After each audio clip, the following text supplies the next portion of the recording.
last week, I'll just recapitulate, and then we'll get a little more deeply into this meditation on Shiva. And as I said last week, I said people say that they want bliss, and who doesn't want bliss? Most of them think they should have bliss without disturbing thoughts or without any thoughts, just pure bliss they want. But that doesn't work because the intellect, the part of you that needs to understand things, it will obscure the bliss with worry until it attains doubt-free knowledge. So that's why we're explaining, we're giving you the knowledge of Shiva. Understand? Once your intellect is satisfied that you're going to experience bliss, steady bliss, a steady current of bliss will be the essence of your experience all day long. So, because there are a lot of people out there who worship Shiva or Krishna or one of the others, and we're going to include other deities in this series. I just also we published an image of Vishnu, which I don't know if we'll get to it tonight, but it's a beautiful image. It has the same knowledge embedded in it, but has a different symbol. The reason they have so many symbols in India is because to appeal to all different kinds of tastes and aesthetics. So it seems like spiritual people, and it's understandable, have a hard time using their imagination to generate imagery. Don't have that artistic talent so much. And so the rishis who invented these symbols, which are Vedanta in code, the rishis said, okay, if you haven't got the imagination, we've got the imagination. Here's a whole raft of imagery which you can use. And I should point this out before we continue, that each image has dozens of stories behind it. So with Krishna, for example, it follows his whole life, from the time he's born in prison till the Rasa Leela dance. The Rasa Leela dance is the culmination of the teaching, and it's a non-dual dance of Shiva, but it's called Rasa Leela. So that every one of these symbols is going to open out into a great network of spiritual associations that will support the idea that I am Shiva, that I am whole. I am Shiva means I'm whole and complete, unborn existence, shining as awareness. So trying to just get high from chanting the Shiva or meditating on the Shiva, it's silly. I know I may offend some people who are listening, but it's okay, because the reason it's silly is because you're always experiencing the bliss of existence, even when you're attempting to connect. Right? Because the bliss of awareness, the dance of bliss, is all there is. The whole universe, this whole creation, everything here is nothing but love or bliss, enjoying itself, dancing in this beautiful choreographed rhythmic dance. Whole universe, this whole creation, everything here is nothing but love or bliss, enjoying itself, dancing in this choreographed, beautiful. So anyway, and then last week I pointed out that we need to understand the basic heuristic here, which is spirit, which is consciousness and spirit and matter. In other words, all the Bhagavad Gita reduces all of existence into two basic categories: spirit and matter. That's in chapter 7. It's explained carefully there. And for those of you who are not familiar with that, you should get the video series on chapter 7 or the worship of Ishwara, which starts with chapter 7, because it explains in detail how creation happens. And just as a short reminder, a conscious can't create because it's uncreated and eternal, and matter can't create because it's inert. So neither spirit and matter, which is existence itself, is all totally existent, can't create. So when these two ideas come together, then creation happens. And then you have a creation, and the creation then in that case, then the creation is what? Creator, or the creator is ignorance or God. And it's odd to say God is beautiful, intelligent, ignorant, so I'm not going to deal with that right now. That's another teaching that you new people need to familiarize yourself with. But how do we solve this problem of this doubt that we have of whether we're spiritual beings or whether we're material beings? Because everybody has that doubt. And Vedanta, we said last week, Vedanta accomplishes it,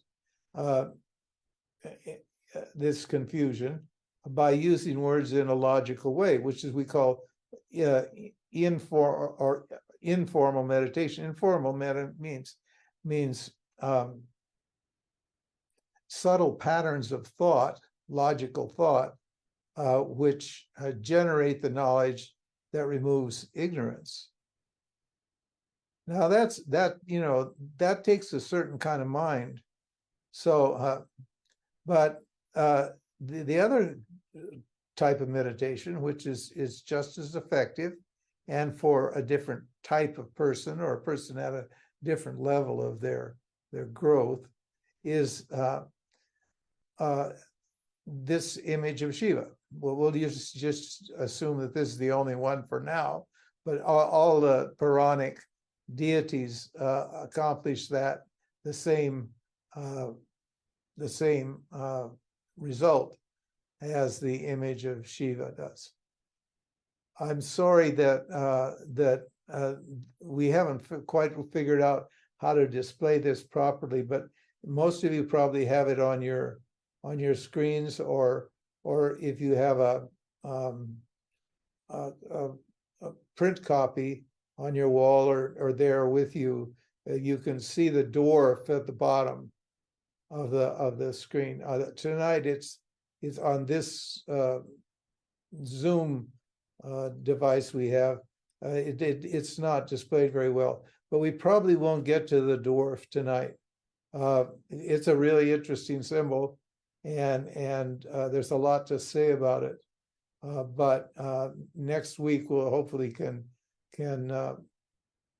present this to you, at least on the Zoom, in a more and easier, more legibly. Let's put it that way. So, and the word. So, what is Shiva? Shiva means what's good. It doesn't mean what's sometimes good. It means what's always good. And that what's always good is bliss, isn't it? Bliss doesn't mean feel good bliss. Bliss means what? Fullness bliss, completeness bliss, adequacy bliss. Adequacy bliss means the confidence that you're able to face any experience that God throws at you. Any experience, the most exalted high experiences and the most painful unpleasant experiences, that you're confident that you can handle those without losing your composure, without this if you look at this image, this is a composed person. This is a poised person. This is you. This is an actualized you. This is how you look if you're a self-actualized person. Right?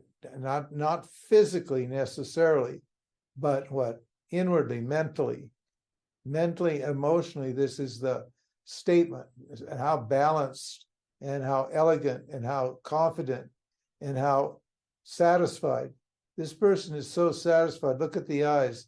The eyes are not looking out at the world, staring at things. The eyes are turned inward. Why?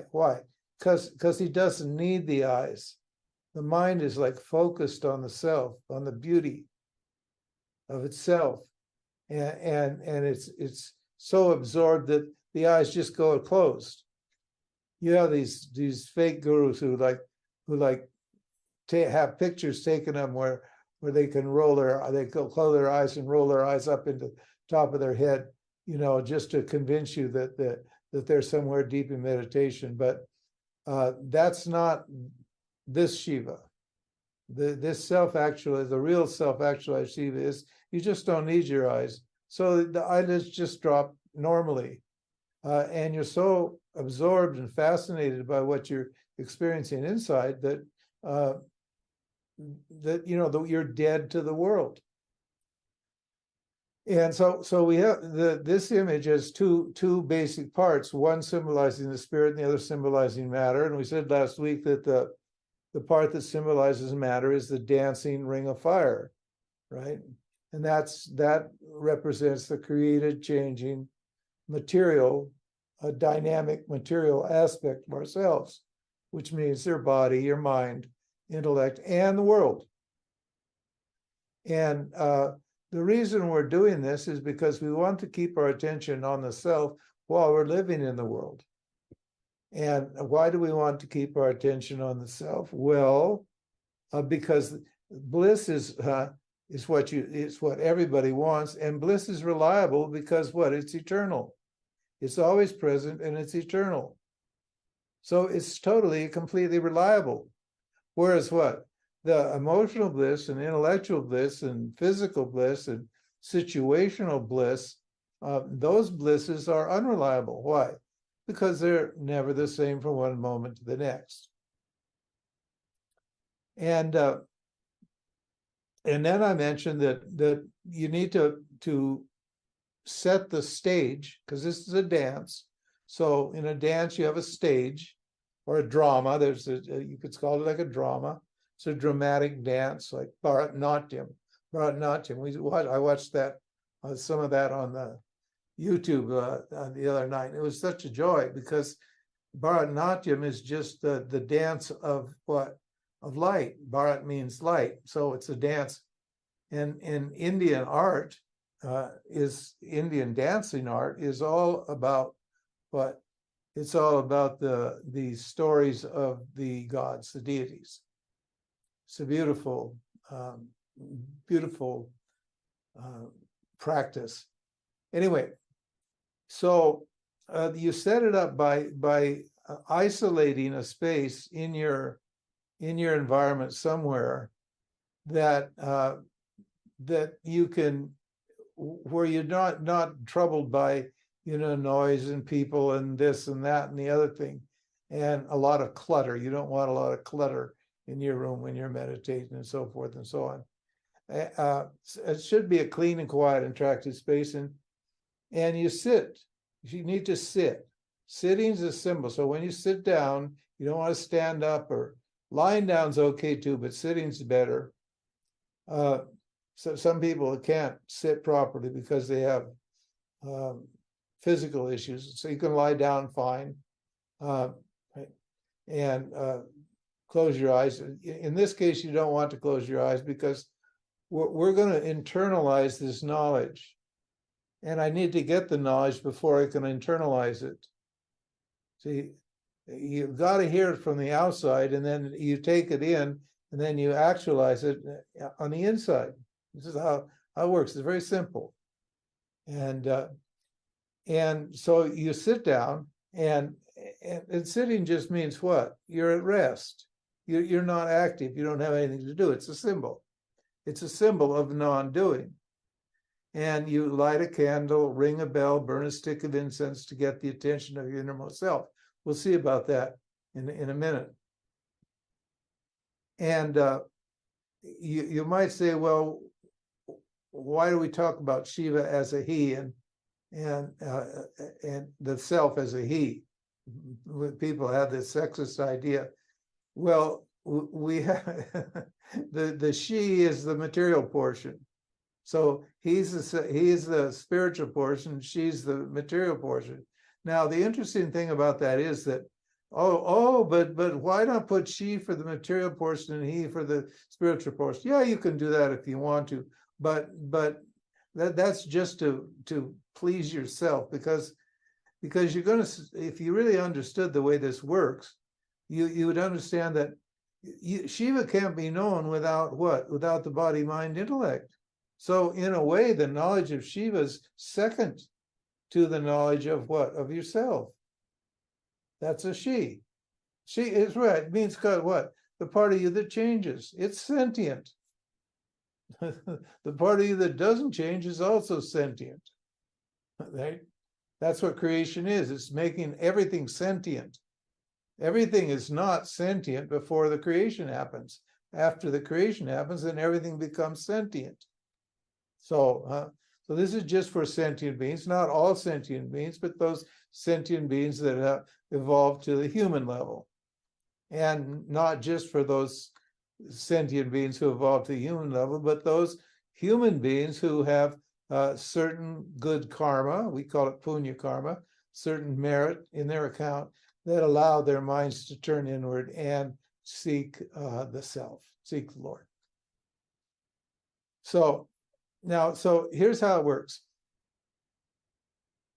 Just look at the Shiva and focus exclusively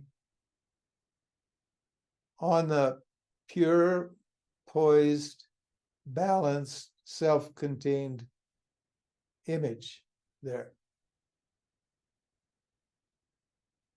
And ignore, you'll notice that this instructions are the same as silent meditation without an image. Ignore all what? All non-Shiva related thoughts. Because that material portion is going to take you off. It's going to drag you away. That's the tension. There's a tension in meditation. You got your mind fixed here on the self, and then the mind, the vasanas are going to come up, and they're going to push the mind away. But your job is concentration, is to concentrate only on the Shiva, and just ignore those other thoughts. Don't let your mind, if it runs away, pull it back to the Shiva until you can achieve that kind of concentration. It's hard to do. If it's just impossible to do it, then just stick with karma yoga and forget about the meditation. That's why in the Bhagavad Gita, the meditation chapters come after the karma yoga chapters, because meditation presupposes what? Presupposes karma yoga. A mind that's what? Reasonably well disciplined. Karma yoga is a discipline that you do to your mind. Right? So, and the idea is what? Is to achieve we call it an akanda akara vritti. Now, akanda akara vritti is an unbroken thought of oneself. It's an unbroken thought of I am. Unbroken means what? Your attention stays right on that. And the idea there is once you get the concentration, the idea is to string it out. In my book on it's The Power of No. Power of No is a book explaining the Patanjali Yoga Sutras from the Vedanta point of view. We explain all of those processes that are involved in the meditation. But basically, it involves concentrating, focusing your mind, and then what? Gradually extending the period of concentration. Just gradually, slowly. That's basically it. There are 8 steps, but you don't need to worry about those. You have to start here at the beginning, learning how to concentrate. Most of you people are good at concentrating. You're actually able to listen to Ramji teach for, sometimes up to an hour. And and that's excellent. So most of you are probably qualified for this, or are doing it, or don't really need to worry about it, but are just enjoying thinking about it. Who knows? I don't know. But anyway, so the point is that it's easy or difficult depending upon what? Depending on your qualifications. And don't be surprised if it brings up subconscious content that isn't that pleasant. You're bringing light. To get at Shiva, you got to penetrate the causal body, and that light, that turning that attention, that light of awareness, this reflected light of awareness now, this penetrating back to the source, is it disturbs the darkness that's there in the causal body, and up comes a lot of uncomfortable stuff, which you can investigate. You can either dismiss as just vomit of the mind and throw it away if you're really mature, and if you're not, then outside of the meditation itself, you start thinking about it, and maybe do some therapy, get a little psychological counseling. There's a young gentleman that's been teaching karma yoga for a while, and we've explained everything to him carefully and over and over many times, but he still wants to talk about it, and he doesn't seem to be assimilating. So I asked John if he'd maybe talk to him. I asked him to call John and have a chat with John, because I think John is really good at the psychological stuff and the Vedanta. He understands both Vedanta and psychology. I thought maybe he could help him, but so the difficulty here is only related to the degree of qualifications you are. And so anyway, and so this dance of life is what? Generated by what? Ignorance, or the artist in chief. It's an artistic creation. That's what I mean when I said beautiful, intelligent ignorance. Ishwar is the artist in chief here. And how beautiful ignorance is, how it creates such a fascinating tableau of forces and movements and entities and shapes and sounds and tastes and smells and touches that we're just completely fascinated. That's what ignorance is. It's a fascination with something other than yourself. Yourself is the bliss that comes when your mind is fascinated, but yourself is there before you're fascinated. So fascination with Maya, which is, is a worldly person. Worldly person is just, oh, I'm so excited. Oh, I'm so excited. Yeah, okay, good. Just be excited. But who are you before you're excited, and who are you once your excitement's over? Right? Understand? Now, and this fascinating creation has many features or principles. We call them tattvas, and that are revealed. I think a day before yesterday, I got an email from one of you, and a testimonial, and here's what he said. Because all the stuff that's coming in now is just obviously just relating to what we're doing. So it's really great that we're developing this interaction and actually talking back and forth here, which was the whole idea in the beginning, was to slowly make this thing a back and forth, a Q&A, you could say, or an A and Q, whatever it is, and keep ourselves focused on the beauty of existence. That's all. And so this is testimony that just came in, I think 2 days ago. He said, quote, with great interest, I listened to your satsangs on Shiva, meditation, and devotion. It reminds me strongly of Nirvana Shatakam, of Adi Shankaracharya. It struck me how powerful your explanation of the symbolism is. Both the image and the poem are now much more alive. The key for me is the fact that I am Shiva, right? I never thought about it, but I realized that's the meaning of Shivoham. So the poem is about me, the self. My meditation deepens my devotion further and further. Thank you for your beautiful explanation. I hope to attend your satsang next Sunday. Because each verse ends with Shivoham, Shivoham. I am Shiva, I am Shiva. So, and so what's this he's saying here? I'll just repeat this. It deepens dualistic bhakti. See, many people have bhakti for God, but they don't know that the bhakti for God is bhakti for themselves. They've excluded themselves from the bhakti. Understand? They're doing it for the bhakti, but they don't realize I am bhakti. My nature is devotion. My nature is love. Understand? And so this, what happens when you practice this dualistic devotion, it just turns into non-dual bhakti, non-dual devotion. And what is the result there? How do you know that that's happened? You know that that's happened when what? When you stop seeking, that's one reason. And two, you don't have a sense of doership anymore. In other words, you're not meditating, you're not seeking, you're not doing spiritual practice.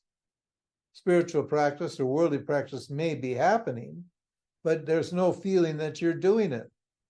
You won't say, well, I went to India and was meditating at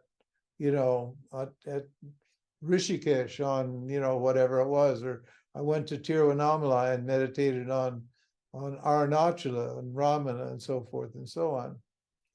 And so these are the ways you can, if this is true for you, then you're good to go. In other words, if you're not looking for anything, and there's no sense of doership, that this meditation, that this bliss is just your nature.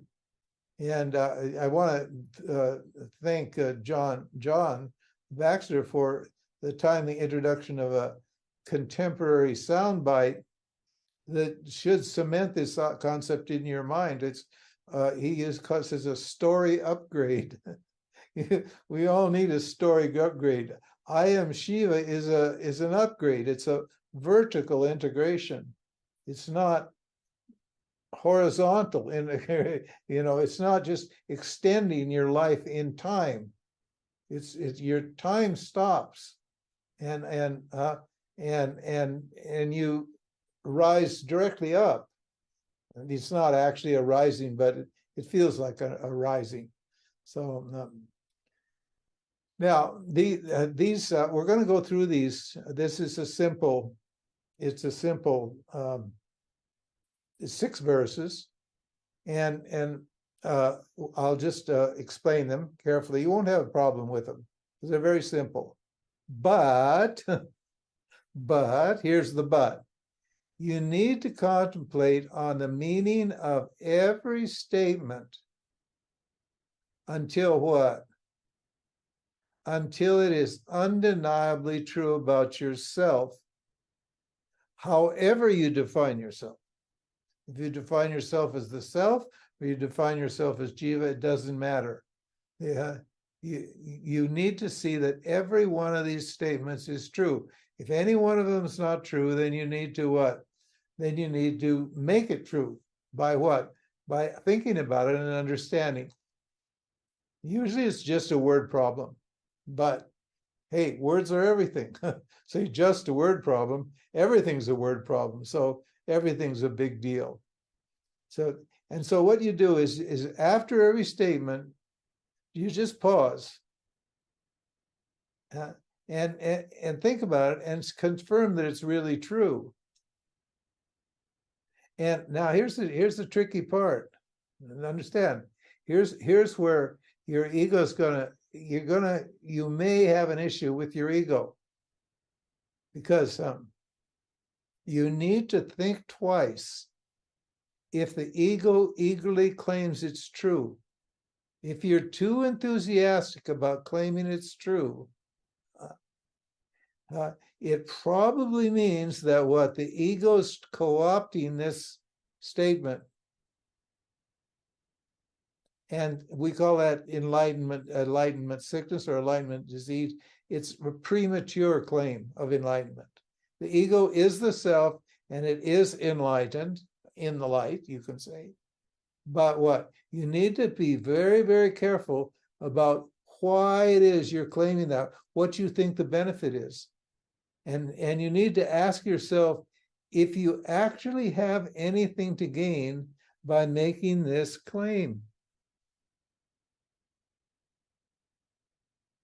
If you do, you are not the real you. If you don't, it means these statements are not claimed. There's not somebody claiming something. They are, what are they? They're simple facts. Like for example, what's a simple fact? It's hot today. Now, that's a fact. It's hot today. Even if you turn on the air conditioner, the weather doesn't change, does it? Only your experience of it changes. Right? Knowing what you are is never a gain. Understand? So you can't get proud. Oh, I worked so hard. I listened to Ramji talking Vedanta day and night, and now I know who I am. I pat yourself on the back. Good boy. You did it. You got self-knowledge, and now you're the self. Good for you. Knowing what you are is never a gain. It's a loss of ignorance that looks like a gain. The loss makes it seem like a gain. It's not a gain. So here are the statements. And this is called affirmation and negation. Negation, affirmation. It says, I mano buddhya ahankara chitanina aham, na cha shrotra jive, na cha grana netrahe, na cha vyoma bhumir, na tejo navayu, chidananda rupa shivoham shivoham. So the first three lines are what? Are your negation. Those are na. And the rest are an affirmation. And that's the last line. Chidananda rupa shivoham shivoham. And here's the English translation. I'm not the mind, intellect, ego, or memory. I don't hear, see, touch, taste, or smell. I am not space, air, fire, water, or earth. Remember the charts.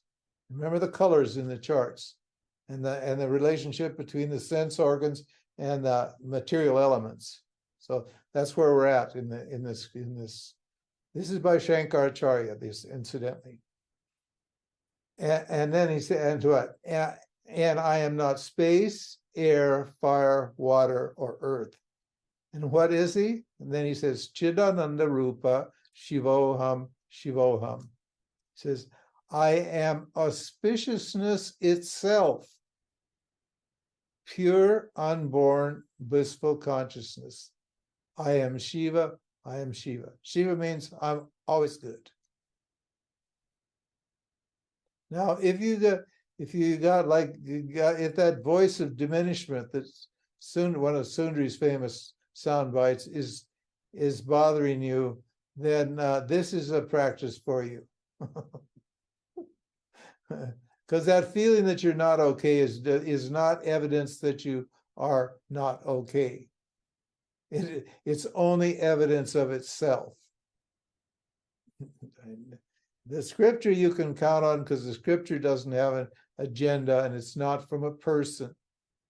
So they're not trying to say, scripture's not trying to sell you anything. Then, na cha prana sanyo, na vai panchavayu, na va sapta dhatur, na va panchakoshaha, na vak panipadau, na cho pastapayu, chidananda rupa shivoham, shivoham.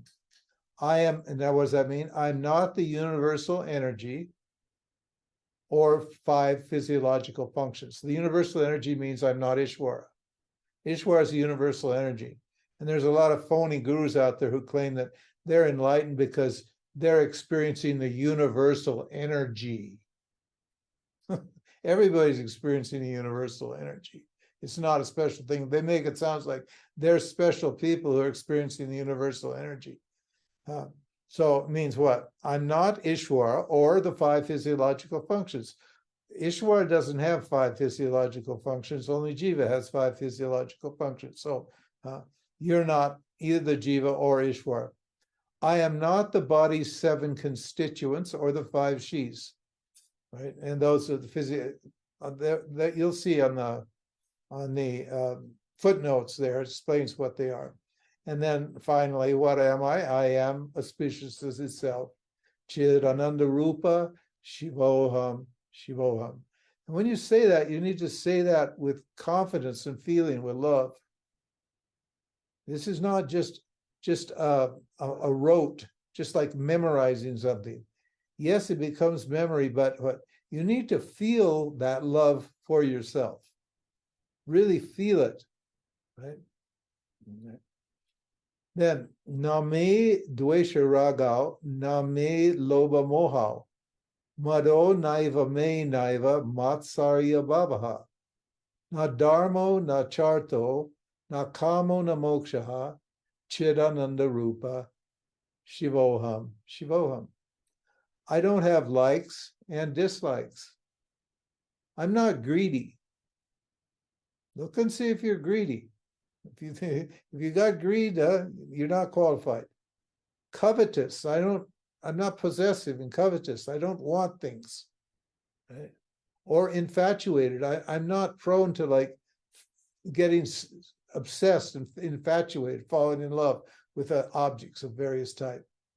I'm free of pride, envy, and jealousy. I don't see all these values. These negative values that are born of what? A lack of understanding of yourself. And what? And you need to be able to say this with confidence. I don't seek security. I don't seek pleasure or freedom. And I am Dharma itself. I have a mistake here. Let's see. Let me correct this while I'm looking at it. I am Dharma itself. See, I wouldn't say you follow Dharma.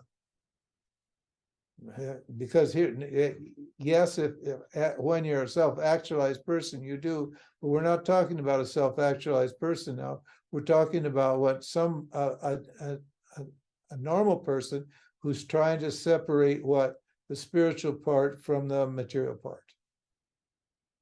So Shiva's saying what I am Dharma itself. Right? What is that? Pure, unborn, blissful consciousness. Right? Na punyam, number 4. Na punyam, na papam, na saukyam, na dukam, na mantro, na tirtam, na veda, na yajnaha. Aham brojanam, naiva bojam na bhoktaha. Chidananda Rupa, Shivoham, Shivoham. I am unaffected by sin or virtue. So I don't suffer pleasure, pain, joy, or sorrow. I am not attached to scripture, sacred rituals, or what? Or holy places. And these people are always running off to holy places, but because it makes them feel holy. Now, if you go to a holy place to make the holy place holy, then that's different. And maybe you have some holiness and you contribute a little bit. But most people they go to Tiruvannamalai or Rishikesh or one of these places. The Buddhists have all their places they go. The Christians go to Lourdes and this and that and the other place all around. All these religions, the Muslims go to Mecca or Medina, wherever it is. And they're all what? They're all going to, they're going to gain, they think they're going to gain something there.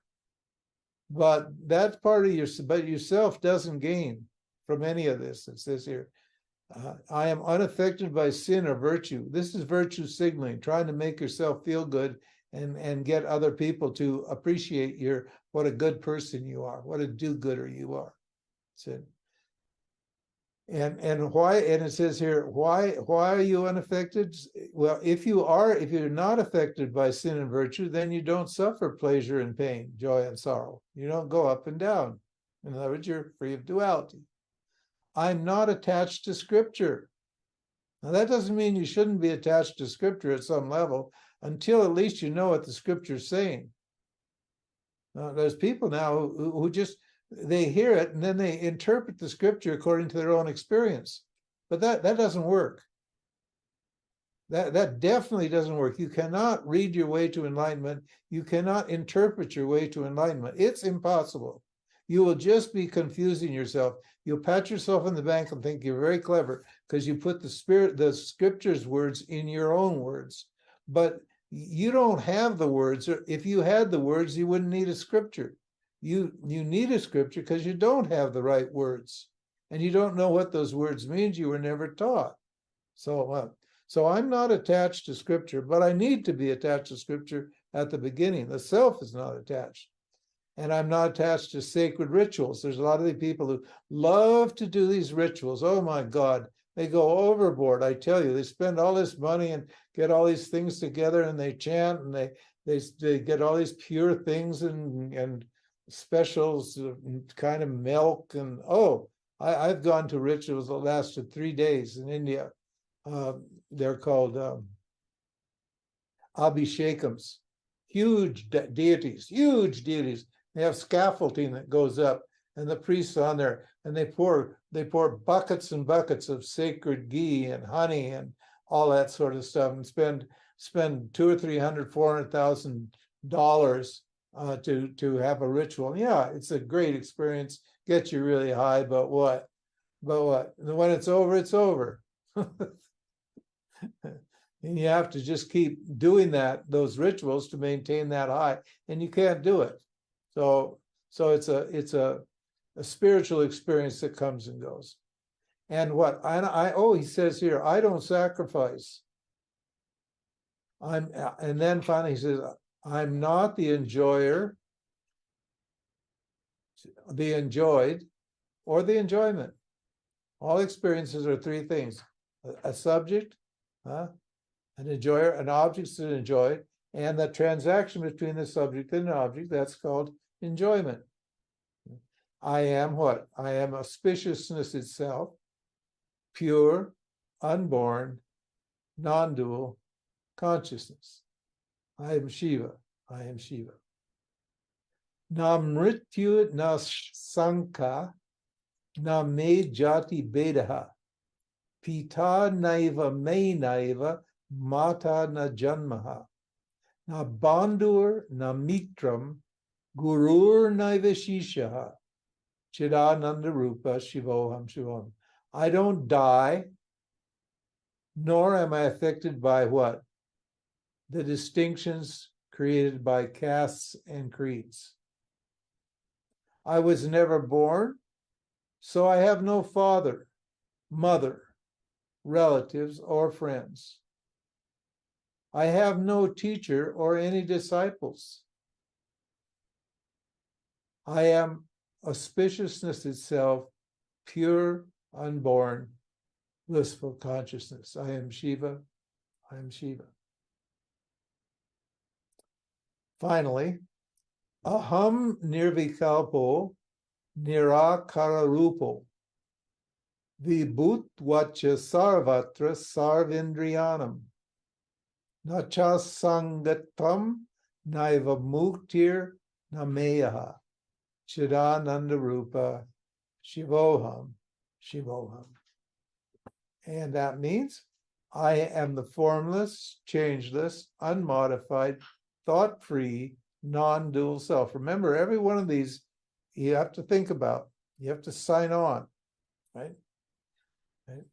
I am the substance of all that's appeared and the power that permits the senses to know. I'm not what the senses know or the senses. I'm the power, what? The light. The power here means the light that permits the senses to know. I am unassociated with anything and unattached to everything. I am auspiciousness itself, pure, non-dual, blissful consciousness. I am Shiva. I am Shiva. Okay, we'll quit here and tonight. Anyway, so what we're going to talk about next week is the background, which is the context of the image, and then continue to discuss it in terms of our likes and dislikes, and then we're going to analyze the 24 tattvas, or however many there are, the features of experience, because we're talking about experience here: evolution, maintenance, sustainability, destruction, disillusion. These are the topics for next week. Denial, concealment, projection, bondage, extroversion, grace, release, freedom, and so on. And then once we get, if we get through it, if it takes a little, maybe the week after that, we're gonna get into the details of the imagery. The drum, for example, in your upper right hand. Well, Shiva's got a drum in one hand. It's called a damaru. What does that mean? And the hand that's going like this, and the foot that's going down, and so forth. And then we're going to work right down to, maybe take a couple of weeks, 3 weeks maybe, we're going to get down to the dwarf at the bottom. I was wondering, this is Damien. Damien always asks great questions. He says, I was wondering, can Vedanta be accommodated to all learning styles, kinesthetic, visual, and auditory? Yes. Yes. In Hinduism, what's called Hinduism, or Vedic culture, Hinduism is Vedic culture. It has every single aspect of human culture is there in Vedic culture. So you've got the dance, you got music. All the music is based upon the Vedas. The sound of the notes, obviously, obviously all the movements, the gestures of the body. If you ever watch Swami Chinmayananda, he was like dancing all the time. Every single mudra that he did, his whole body was completely choreographed. It was like amazing to see. It was the most amazing dance. And if you understood what these symbols were, you were just getting it for your auditory. You're hearing it with the words. You're seeing it with the eyes. You get the music, whatever it is. So there's a whole culture there. That's the beauty of it. You have another question? Yeah. Where is that? Here's a good YouTube video, the chant Ramji spoke about. Yes, that's another thing I should mention. That if you go on and you chant, you go on and look for this Nirvana Shatakam, this one with this verse by Shankara, you'll get quite a few renditions. There's a real kind of extravagant one. Mano buddhya hankara chitta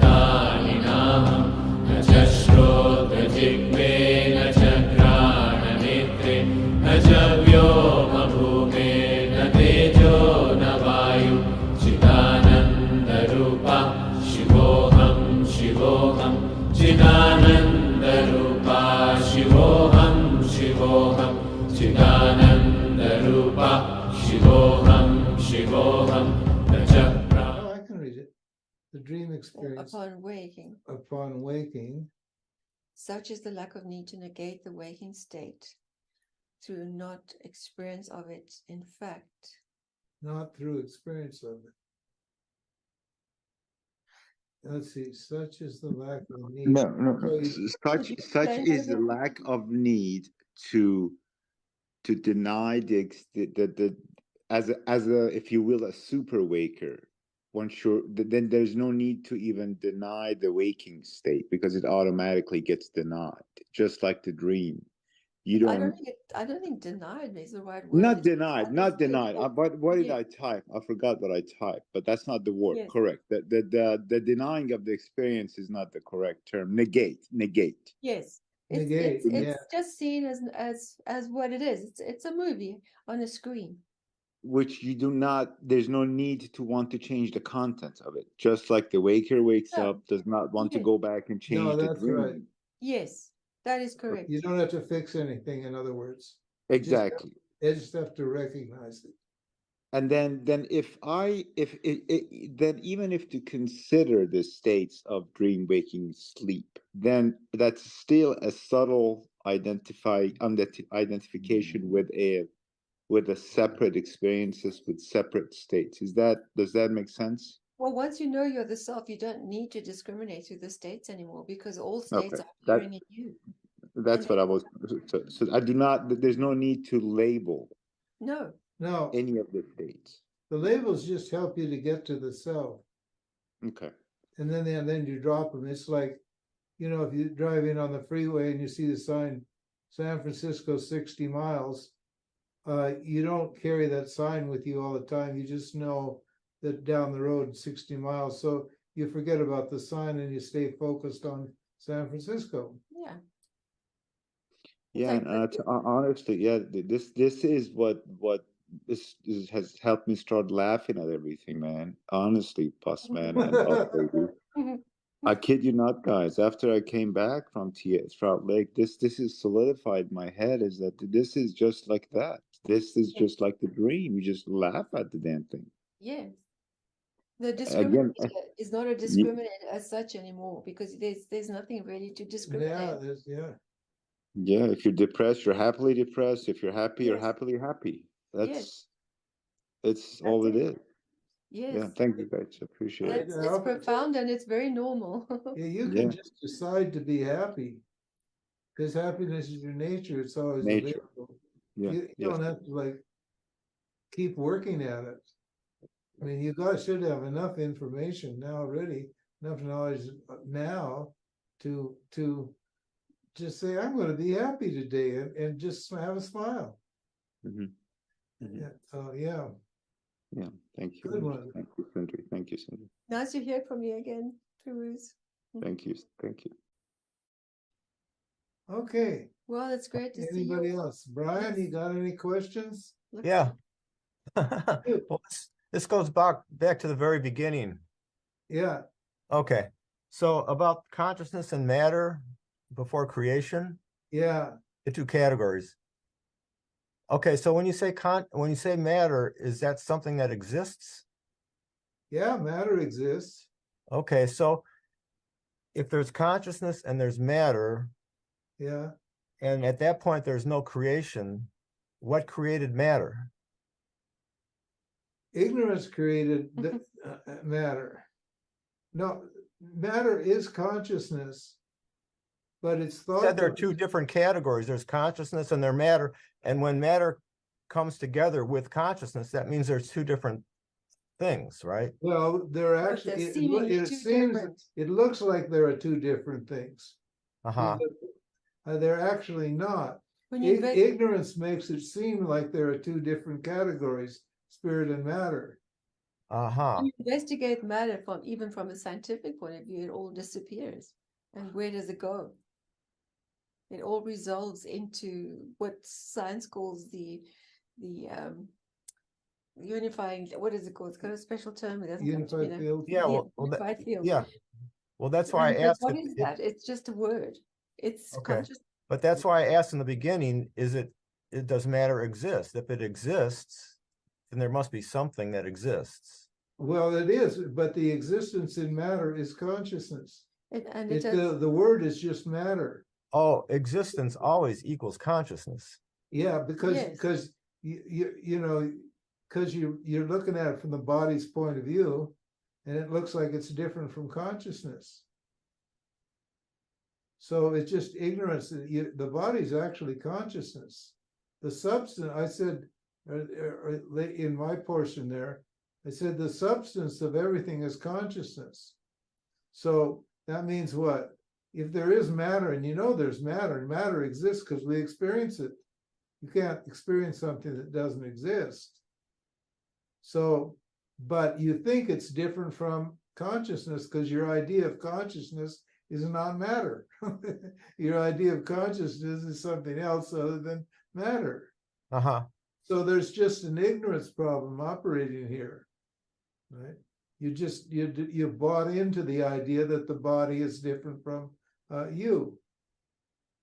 And we teach the body's different from you because people are caught up in this duality. They think they don't know it's a seeming duality. They think it's a real duality. And so what? So we need to slowly help them to discriminate their consciousness self from what? Their material self. That just, and then we throw that teaching out. That's what Sundari said. I lie. You know, I say, oh, I've been lying to you all along now. Now we're going to throw this whole story out and give you an upgrade. The upgrade story is that, you know, your body's a self. It's not a body, it's the self. Mm-hmm. Did that make sense? Yeah, it reduces to the self. Pardon? It reduces to the self. Everything. Yeah, reduce. That's it. It reduces. That's the right word. It's a reductio ad absurdum. It goes back to the self. It doesn't look like it. Seems like it's absurd to say that my body's myself, and it is from a certain point of view. It's ridiculous because your body's an object known to yourself. But when you actually start investigating and looking at it, then what? It reduces to the self. You know, like that thing where I say, you know, look at my shirt, and then it reduces to atoms, Right. etc. So I thought you had a question there, Brian. You did. That was good. Yeah, I still have a little problem with the idea of whatever happens, no matter in the beginning, no matter what happens, it can't affect your equipoise. Because I you know, how do you know that? I mean, if there's a guy in Georgia, a prisoner, he was eaten by insects, and that's not going to disrupt your equipoise if that happened to you. Well, but it's not going to affect. It depends on who you is. Well, who's the you? It doesn't matter. It's going to affect me, the body. That's all I care about. Well, but that's because you think you're the body. But if you're the self, when your body's being eaten up, you see it's not you. That was remember the story about Ramana Maharshi? That's what happened to him. Yeah. He got so absorbed in the self that he forgot about the body, and the insects were eating him up, and he had septicemia, and he was going to die. His body was going to die, but he didn't care. So you can actually get to that point. Well, I'm not there yet. Well, yeah, you don't have to get to that point. Oh, that's good. That's the best news I've heard all day or all my life.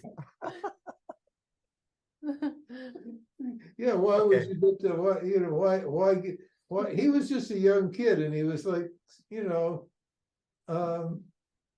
he was immature. Who are you talking and about? Ramana Maharshi. Right. And he was so fascinated, and he thought, oh, I've just got to hang on to this. This is the most beautiful thing I've seen. You know, fuck the body. Who cares? Yeah. And so he just kept focused, totally focused on consciousness, on himself. He said, he said the self appeared, and I realized that was me. So he's still in a dualistic state. He just realized that's the self, and that was such a big surprise to him, such a shock to him. This is so weird how this thing is working on the screen, isn't it? Very There strange. it is. There. Look at me. See, I'm appearing and disappearing. Yes. I was just going to ask you about that. It's a real nice. It's very Yeah, You're transcendental one moment, and then you're not transcendental the next. You know. Yeah, there I go. See, I disappeared and then I reappeared. Yeah, look at that. And sooner he disappeared. It did. Yeah, we're magicians here. Yeah. No. Yeah, so don't worry about it. Okay. It's just a matter. Of course, it's going to be uncomfortable for the body, but you know, the one who's watching the body isn't affected, is it? Right. Exactly. So that's what we mean. We said, and I said, "Who's the you?" Yeah. If the you is the body, then yeah, of course you don't want it to happen. If the you is the self, then well, so what? It's just the body. What can you do? Mm-hmm. Because the body's under Ishwar's control. See, Absolutely. Right. Yeah. and Ishwar's pleasure and pain. Yeah. Krishna says that right in the very second chapter of the Gita. One of the first pieces, he says, "You have no choice about pleasure and pain, but to endure them." Mm. He means he's saying that to Arjuna because Arjuna thinks he's the body. So he's saying, tough shit. You're just going to have to, you know, suck it up and you know, this is war. This is ugly. People are going to get hurt. It's too bad. That's your job. You've been doing it for years. Stop whining. Mm-hmm. Okay, I think good. that's it. So we'll see everyone next Sunday.